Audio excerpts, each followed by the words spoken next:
Of course, the Junior Canucks have had home games in that span. They played the tail end of last season at the Kin Arena, but with all three rinks, the aforementioned Kin, Memorial, and the curling rink undergoing some major upgrades this past summer and fall, they had to find a new home, which was Chetwynd for 2 games in early and mid-October. Work was completed ahead of time, but when the Northwest Junior Hockey League schedule was made, the Skedmakers didn't know, so to be sure, they gave the Junior Cs a lengthy and quite daunting road trip, as the team's coming off 5 straight away games. Head coach of the Junior Canucks, Gene Cooper, said it was a little tough to play consistent and really improve playing away from home for nearly a month. Yeah, to a certain extent, yeah.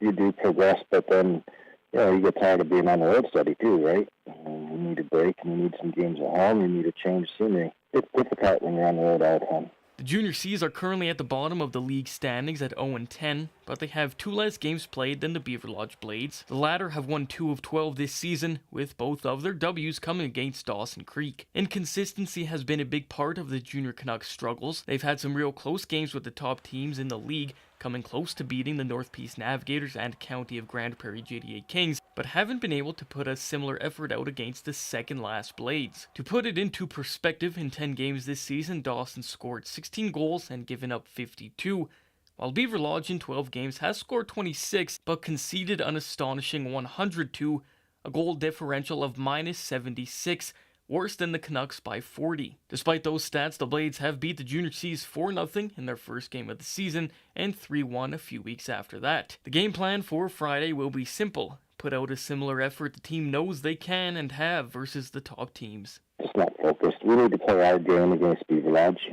and I know if we play our game against them, there shouldn't be any problem there whatsoever. The excitement in the room is really building up to that first game back in the Mile Zero City.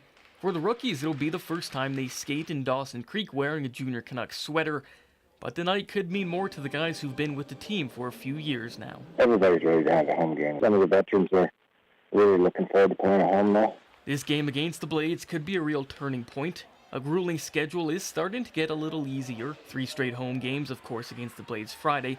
Then the team welcomes North Peace to town on Saturday. Then on Wednesday, it's the season's first Dawson versus Fort St. John game. All 3 are at home, which should help the boys put together a solid 60 minutes of hockey, because there's a number of advantages that come with playing at home. Yeah, a little bit of both. It's nice to play in front of your home crowd and friends and family, and yet it's nice to play on a ice surface that you are familiar with and comfortable with.